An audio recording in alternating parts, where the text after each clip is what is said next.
Welcome back to the circle, friends. Gather close to the flames, for the night is cold and the shadows are beginning to stretch. I am so glad you could join us at Campfire Night Stories for another journey into the darker side of history. Before we stir the embers and begin tonight's tale, please take a moment to subscribe to our circle and leave a like on this video. It helps keep our fire burning bright against the encroaching dark. Tonight we explore a terrifying truth that your ancestors knew all too well. While knights died on the battlefield, the common man faced a much more frequent and invisible executioner. Tonight, we discover why food in the Middle Ages was more dangerous than war. Chapter 1. The Silent Demon in the Bread. When we think of the Middle Ages, we imagine the clash of steel and the thunder of galloping hooves. We think of the Black Death or the brutal sieges that wiped out entire city populations. But for the average peasant, the greatest threat did not wear armor or carry a sword.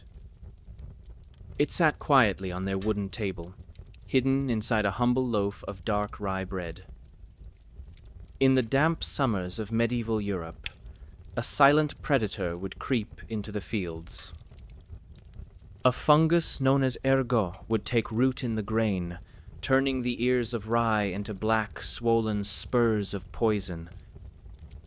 The farmers, desperate to feed their families, often had no choice but to grind this tainted grain into flour. They did not know that they were preparing a recipe for madness and agonizing death. This condition was known as Street Anthony's fire, and it was a horror beyond description. After consuming the infected bread, a person would feel a strange, burning sensation in their hands and feet. It felt as if their limbs were being consumed by invisible flames that no water could douse. As the poison constricted the blood vessels, gangrene would set in, and flesh would literally turn black and drop from the bone. But the physical pain was only the beginning of the nightmare. Ergot contains lysergic acid, the natural precursor to LSD, which triggered mass hallucinations and terrifying visions. Entire villages would descend into a waking nightmare, screaming at demons that were not there. They believed they were being punished by God or cursed by witches, never realizing the culprit was their daily meal. War was a choice made by kings, but the bread was a necessity that could turn your own mind against you.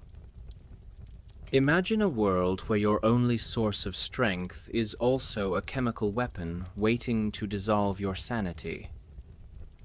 This was the reality of the medieval diet, where every harvest was a game of Russian roulette. Chapter 2. The Toxic Luxury of the Elite. While the poor suffered from the fungus in the fields, the wealthy faced a different kind of culinary execution. To be rich in the Middle Ages was to have access to spices, meats, and the finest glazed ceramics. However, these luxuries were often coated in a layer of slow-acting lethality. The beautiful, brightly colored glazes on medieval pottery often contained high levels of lead. When acidic foods like wine or vinegar sat in these vessels, the lead would leach directly into the meal. The nobility were slowly poisoning their nervous systems with every celebratory toast they made. Chronic lead poisoning led to irritability, loss of appetite, and eventually a total collapse of the organs. They lived in stone manors, protected by thick walls and private guards, yet they invited the killer to sit at their right hand. Even the transition to pewter plates offered little relief, as the metal composition was often unregulated and toxic. Furthermore, the obsession with pure white bread led bakers to use dangerous additives to bleach their flour. Ground bones, chalk, and even more toxic minerals were sometimes added to make the bread look more prestigious. In the quest for status and beauty, the medieval elite were inadvertently turning their banquets into slow-motion massacres. They feared the assassin's dagger in the dark, but the lead in their cup was far more patient and just as certain. Chapter 3. The Liquid Gamble. It is a common myth that people in the Middle Ages only drank ale because the water was filthy. While they certainly enjoyed their ale, the truth is far more nuanced and much more dangerous. Water was the lifeblood of every village, yet it was also a carrier of silent, watery graves. In the growing medieval cities, there was no concept of a sewage system or water treatment. The same river used for drinking was often the dumping ground for the local tannery and the town's waste. Chemicals from leather processing, such as lime and heavy salts, flowed freely into the streams. A single cup of cool water could carry the seeds of dysentery, cholera, or typhoid fever. These were not just illnesses, they were death sentences that could hollow out a man in 48 hours. Ale and beer provided some safety because the boiling process killed the most aggressive bacteria. However, even the brewing process was riddled with hazards that the modern mind would find revolting. To save money, some brewers added gruit, a mixture of herbs that often included poisonous plants.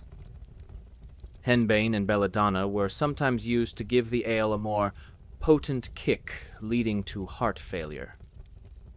Small beer, the weak brew given even to children, was often stored in wooden vats that were never truly cleaned.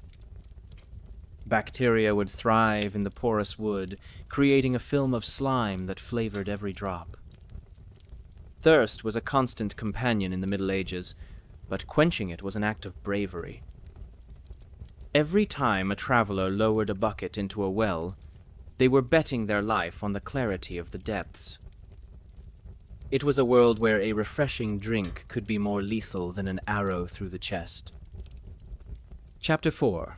The Rot in the Larder. Preservation was the greatest challenge of the medieval era, and it was a battle that was often lost. Without refrigeration, the window between fresh and deadly was incredibly narrow.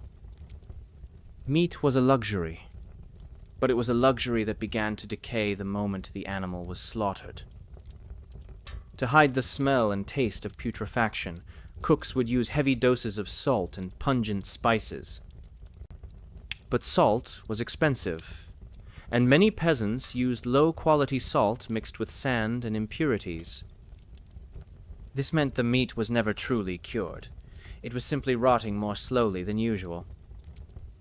Botulism, a paralyzing toxin produced by bacteria in poorly preserved food, was a frequent visitor to the table. It is a tasteless, odorless killer that attacks the nervous system and stops the heart. A family might sit down to a meal of salted pork, unaware that the meat was harboring a chemical weapon. In the winter months, when fresh food was a distant memory, people turned to pottage. This was a thick stew that sat in a pot over the fire, with new ingredients added every day. The perpetual stew might contain scraps of vegetables and meat that had been sitting there for weeks. As long as the fire was hot, they believed it was safe, but the bottom of the pot told a different story. The heat was often uneven, allowing heat-resistant toxins to colonize the thick sludge at the base. They ate to survive the winter, but the very food meant to sustain them was slowly weakening their grip on life. It was a cycle of survival where the enemy was not a rival lord, but the microscopic decay in the pantry. Chapter 5.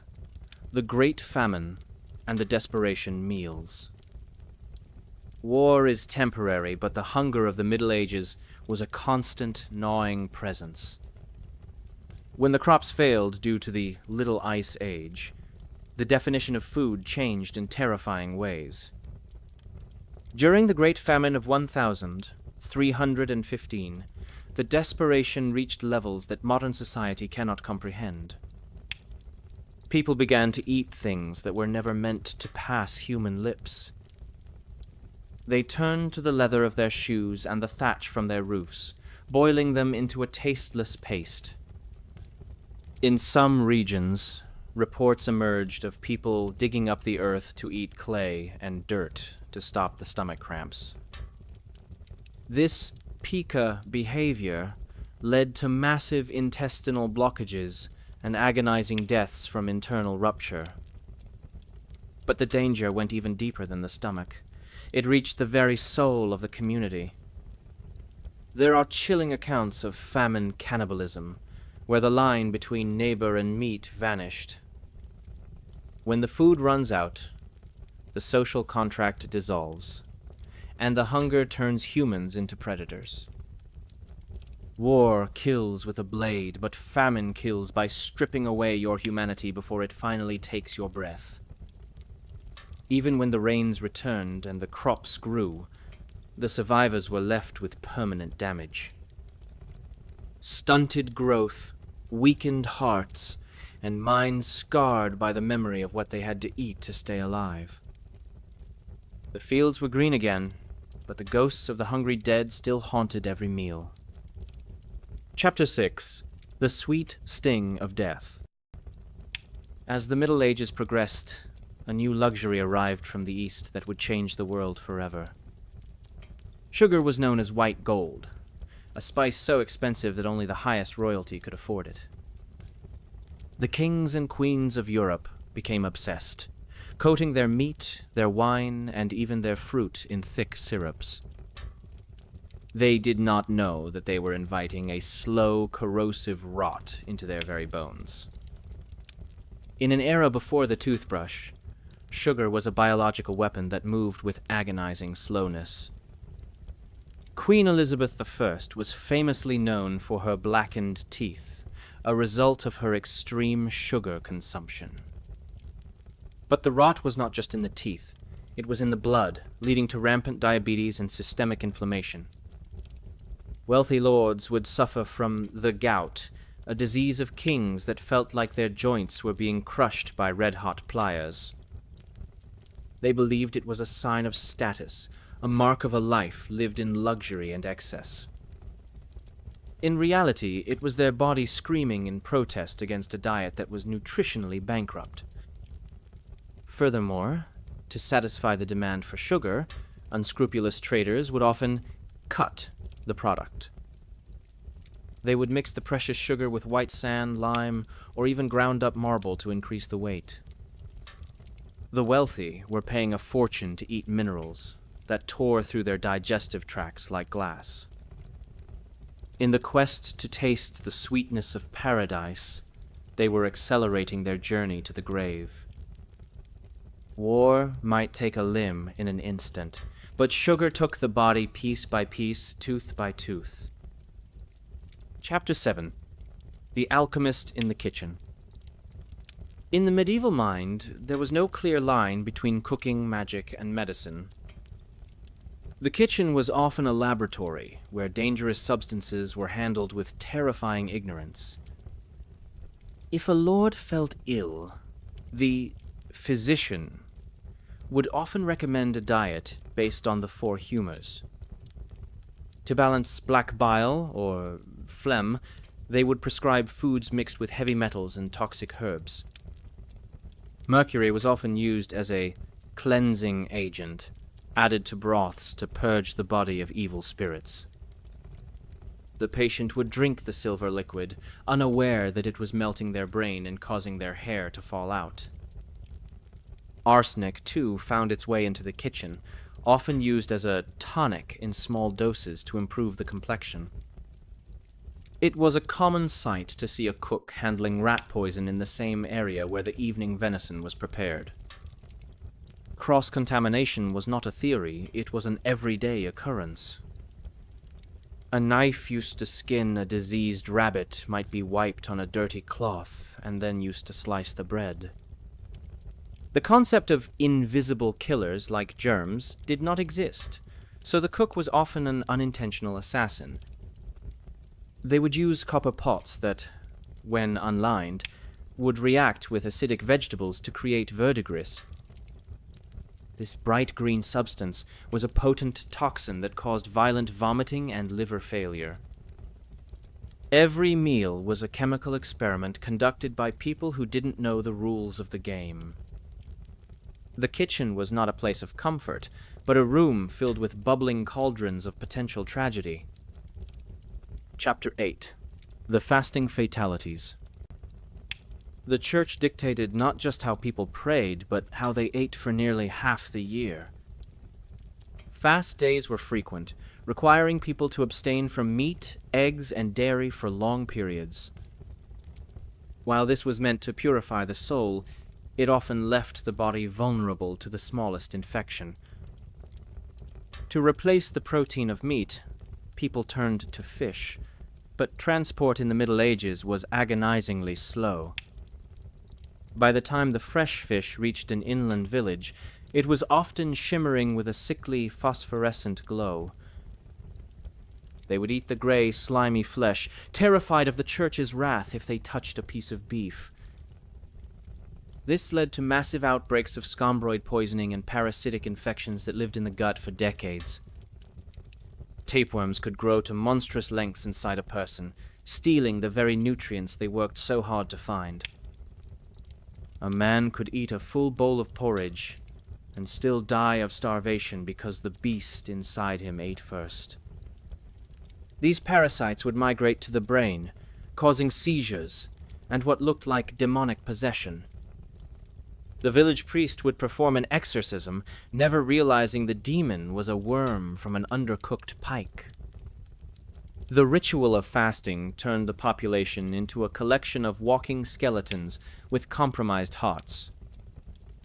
When a minor cold or a small wound occurred, their bodies had no reserves left to fight back. War kills the strong, but the medieval diet ensured that even the peaceful were too weak to survive. Chapter 9. The Murderous Spices and False Flavors. In the medieval world, spices were more than just flavor. They were symbols of ultimate power. Nutmeg, cloves, and black pepper traveled thousands of miles across treacherous oceans to reach the European table. But because they were so incredibly valuable, they became the target of the world's most dangerous fraudsters. Merchants would often mix their pepper with floor sweepings, dried berries, or even small pebbles to increase the weight. To give the spices a fresh look, they would use dyes made from crushed insects or toxic minerals. Saffron, the most expensive spice of all, was frequently adulterated with dried shredded horse meat or dyed flower petals. The wealthy diner, thinking they were tasting the exotic East, was often consuming a cocktail of filth and heavy dyes. Furthermore, the excessive use of these spices was a desperate attempt to mask the taste of long meat. This was the term for meat that had begun to liquefy in the heat of the great halls. A cook would dump handfuls of cinnamon and ginger onto a rotting haunch of venison to hide the stench of death. The spices numbed the tongue, but they could not neutralize the billions of bacteria multiplying in the flesh. It was a deadly masquerade where the most beautiful flavors were used to dress up a corpse. The diner would enjoy a rich, spicy banquet, only to wake up in the middle of the night with a stomach turning to ice. In this way, the very symbols of wealth were often the delivery systems for a final, agonizing illness. War had its banners and its glory, but the spice trade had a body count that rivaled many crusades. Chapter 10. The Poison in the Garden. Even the humble vegetable patch, the supposed sanctuary of the poor, was a place of botanical terror. The line between a healing herb and a lethal poison was a thin one, often blurred by folklore and bad advice. Medieval gardeners often grew potherbs like hemlock and nightshade alongside their onions and leeks. To an untrained eye, or in the dim light of a kitchen, A root of water hemlock looks terrifyingly like a wild parsnip. One small mistake in the harvest could wipe out an entire family by sundown. The toxins in these plants do not kill quickly or mercifully. They cause the lungs to seize while the mind remains awake. Additionally, there was a profound fear of raw fruits and vegetables among the upper classes. They believed that raw produce caused fevers and chills within the stomach's humors. As a result, they would boil their vegetables until every single vitamin and nutrient had been destroyed. The resulting mush was a caloric wasteland, leaving the nobility suffering from scurvy despite their wealth. Their gums would bleed, their old wounds would reopen, and their teeth would fall out into their soup. They sat in their stone castles, surrounded by gardens of plenty, yet they were starving for the lack of a simple orange. It is a bitter irony of history that the fear of the food was often more dangerous than the food itself. They turned the medicine of the earth into a bland, gray poison through sheer superstition. Chapter 11. The Death of the Feast. The medieval feast is often depicted as a time of joy, but in reality it was a high-stakes gauntlet of survival. The Great Hall was a place of smoke, grease, and thousands of flies that carried the filth of the stables to the table. Dogs would fight for scraps on the floor, kicking up dust and dander into the open serving platters. The rushes on the floor were rarely changed, becoming a damp carpet of spilled ale, bones, and human waste. When the heat of the summer hit, the Great Hall became a massive incubator for disease. A single communal cup, passed from person to person in a gesture of brotherhood, was a biological disaster. If one knight had a sore on his lip or a cough in his lungs, by the end of the night the whole court was infected. They shared bread, they shared knives, and they shared the invisible pathogens that would eventually bury them. The hospitality of the Middle Ages was legendary, but it was also a primary driver of local epidemics. They celebrated their victories in war with banquets that likely killed more men than the actual battles did. The silent executioner did not need a sword, it only needed a dirty cup and a warm evening. Chapter 12. The Final Toll.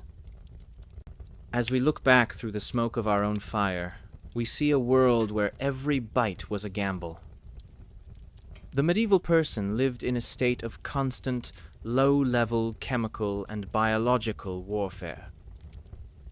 They were attacked by the fungi in their bread, the lead in their cups, and the parasites in their water. They faced the rot of the seasons and the terrifying ignorance of their own medicine. We often romanticize the era of knights and castles, but we forget the terror of the dinner plate. War was a sudden storm that might pass you by, but the need to eat was a daily confrontation with death. In the end, more people were laid in the earth by the contents of their kitchen than by the edge of a blade. The next time you sit down to a meal, take a moment to appreciate the safety of the modern world. Your bread is pure, your water is clear, and the shadows in your pantry are just shadows. Thank you for sitting with me by the fire tonight at Campfire Night Stories. If you enjoyed this journey into the dark side of the past, don't forget to like and subscribe before you leave. Sleep well, if you can, and remember, watch what you eat. Good night.